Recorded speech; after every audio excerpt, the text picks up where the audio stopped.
1994년 온보연은 한 달도 안 되는 짧은 기간에 6명의 여성을 납치 또는 살해하며 전국을 누빈 살인택시 사건의 범인입니다. 38살인 자신의 나이만큼 여성을 죽이겠다는 계획까지 세우고 훔친 택시로 번호판까지 바꿔가며 범행을 저질렀습니다.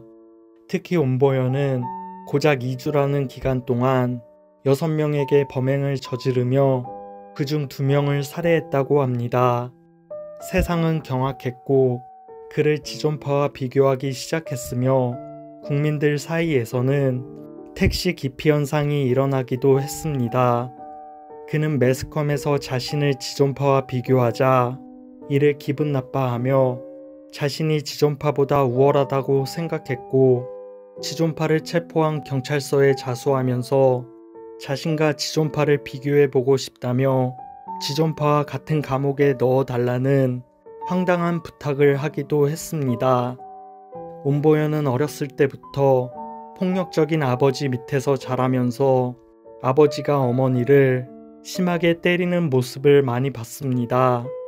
결국 그의 분노는 24살 때 폭발해 아버지와 심하게 다툰 뒤 다시는 집에 오지 않겠다는 내용의 혈서를 써놓고 집을 나왔습니다. 그 후 아버지의 폭력을 견디다 못한 어머니가 독약을 마시고선 생을 마감했다는 소식을 듣고 아버지에 대한 분노는 절정에 이르렀습니다. 또한 사귀던 여자친구와도 안 좋게 헤어지자 여성에 대한 증오심도 생겨나기 시작했다고 합니다. 범죄 심리학자 표창원은 온보연의 선택적 살인 범행 이유가 한 생명을 좌지우지할 수 있는 우월감을 느끼기 위해서라고 해석했고 그를 실패한 연쇄살인범으로 분석하면서 자수로 범행이 중단되지 않았더라면 더 많은 범행이 일어났을 것이라고 지적했습니다. 사랑의 교회 이재명 집사님은 온보연을 구원시키기 위해 1년이 넘게 포기하지 않고 영치금과 물품을 넣어주며 끊임없이 편지를 보냈으나 전혀 응답을 받지 못하고 있었습니다. 시간은 빠르게 흘러 온보연의 사형 집행일이 다가왔고 그는 자신의 집행을 기다리고 있었습니다.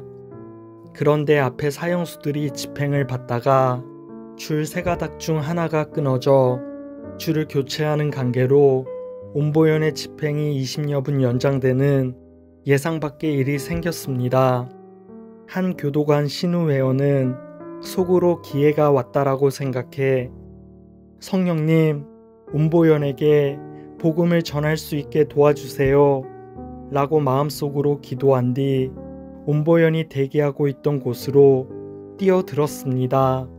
그리고 8명의 교도관에게 둘러싸여 초조하게 기다리고 있던 그에게 그는 큰 소리로 외쳤습니다.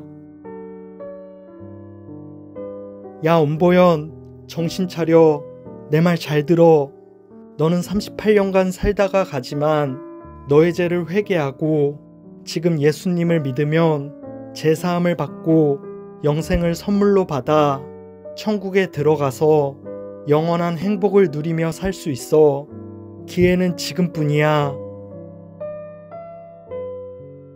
그러자 온보연은 갑자기 이렇게 외쳤습니다. 주님, 저는 죽어 마땅한 죄인입니다.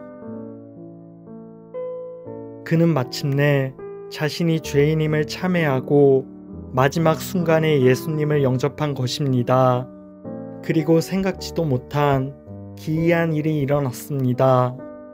종교란에 아무 표시가 없는 사형수는 구치소장이 즉시 집행 명령을 하는데 어찌된 일인지 관례를 깨고서 온보연 씨, 어떤 종교의식을 원하십니까? 하고 물었습니다. 그러자 그는 기독교 예식을 원합니다. 라고 분명하게 답했습니다.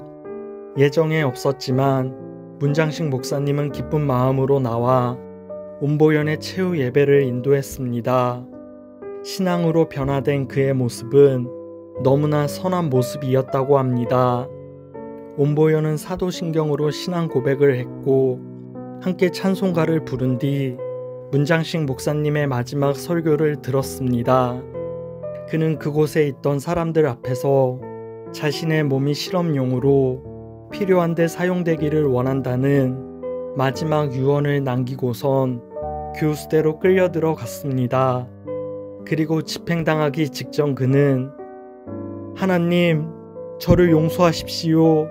할렐루야 라고 외치며 쿵 하는 소리와 함께 세상을 떠났습니다.